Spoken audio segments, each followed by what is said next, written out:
Are you down for this? If you're in the mood, we can take it to the moon. Just like a movie scene, table for two. No need to be fake, I want you to stay. If you're in the mood. Di sini saya akan menjelaskan tentang perkembangan teori atom. Menurut pendapat filsuf Yunani yang bernama Demokritus, materi tidak dapat dibelah secara terus-menerus.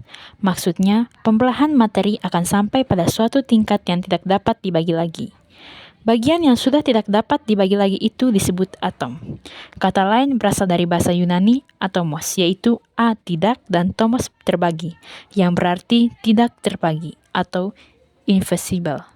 Selanjutnya tentang perkembangan model atom. Yang pertama yaitu teori atom Dalton. Dalton menyempurnakan pendapat filsuf Yunani yang bernama Demokritus. John Dalton adalah ilmuwan yang pertama mengembangkan model atom pada 1803 hingga 1808. Hipotesis Dalton digambarkan dengan model atom sebagai bola pejal seperti tolak peluru. Postulat teori atom Dalton adalah sebagai berikut.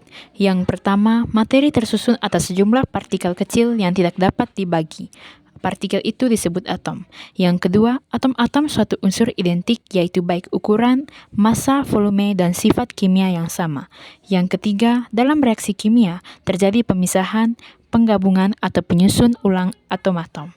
Yang keempat, atom dapat bergabung dengan atom lain untuk membentuk senyawa atau molekul dengan angka perbandingan bulat dan sederhana. Selanjutnya, kelemahan teori atom Dalton. Kelemahan teori atom Dalton yang pertama, tidak menjelaskan sifat listrik materi, yang kedua, tidak menjelaskan cara atom-atom berikatan, yang ketiga, tidak menjelaskan perbedaan antara atom satu dengan lainnya. Yang kedua yaitu teori atom Joseph John Thomson. Berdasarkan penemuan tabung katode yang lebih baik oleh William Crookes, maka J.J. Thomson meneliti lebih lanjut tentang sinar katode dan dapat dipastikan bahwa sinar katode merupakan partikel, sebab dapat memutar baling-baling yang diletakkan di antara katode dan anode. Dari hasil percobaan ini, Thomson menyatakan bahwa sinar katode merupakan partikel penyusun atom atau partikel subatom yang bermuatan negatif dan selanjutnya disebut elektron. Atom merupakan partikel yang bersifat netral. Oleh karena elektron bermuatan negatif, maka harus ada partikel lain yang bermuatan positif untuk menetralkan muatan negatif elektron tersebut. Setelah melakukan percobaan menggunakan tabung sinar katoda, Thomson melihat atom dari sisi sifat kelistrikannya, guna memperbaiki teori Dalton yang dinilai lemah. Menurut Thomson, atom bersifat netral, di mana di dalamnya terdapat muatan positif dan muatan negatif.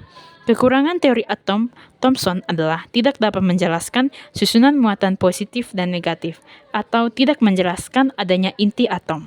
Teori yang ketiga yaitu teori atom Rutherford. Pada tahun 1908, ilmuwan Inggris yang lain, Rutherford, melakukan suatu percobaan.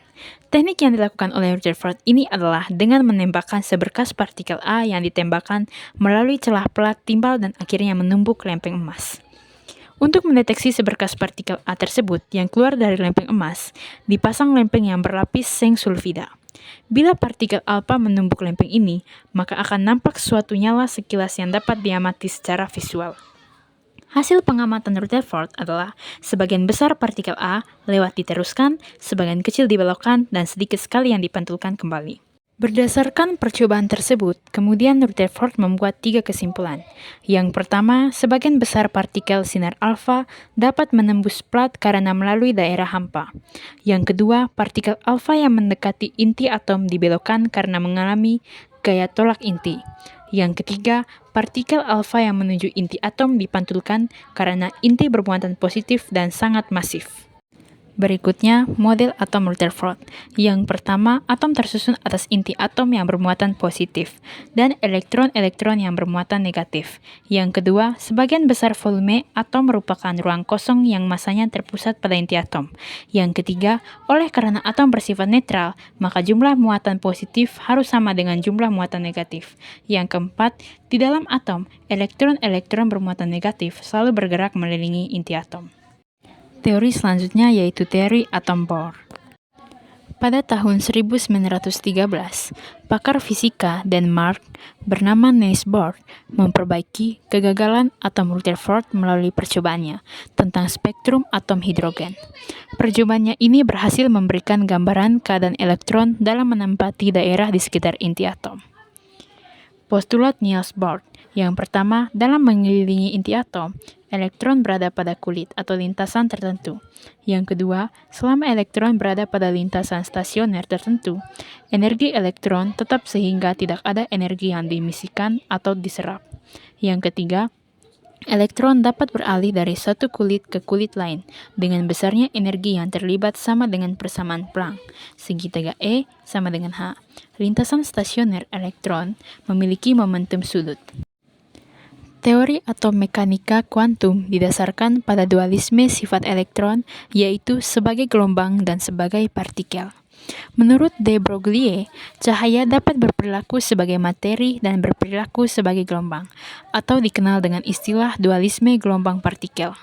Yang kedua, menurut Heisenberg, tidak mungkin menentukan kecepatan dan posisi elektron secara bersamaan, tetapi yang dapat ditentukan hanyalah kebolehjadian menemukan elektron pada jarak tertentu dari inti.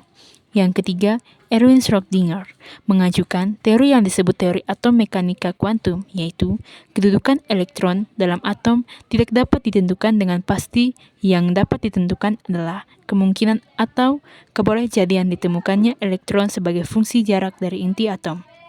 Yang keempat, daerah dengan kemungkinan terbesar ditemukan elektron disebut orbital. Orbital digambarkan berupa awan, yang tebal tipisnya menyatakan besar kecilnya kemungkinan ditemukan elektron di daerah tersebut. Kemudian, Werner Heisenberg mengemukakan bahwa metode eksperimen yang digunakan untuk menemukan posisi atau momentum suatu partikel seperti elektron dapat menyebabkan perubahan, baik pada posisi, momentum, atau keduanya. Perhatikan gambar atom mekanika kuantum. Teori Schrödinger dan prinsip ketidakpastian Heisenberg melahirkan model atom mekanika kuantum sebagai berikut. Yang pertama, posisi elektron dalam atom tidak dapat ditentukan dengan pasti. Yang kedua, atom mempunyai kulit elektron. Yang ketiga, setiap kulit elektron memiliki subkulit elektron. Yang keempat, setiap subkulit elektron memiliki sub-sub kulit elektron.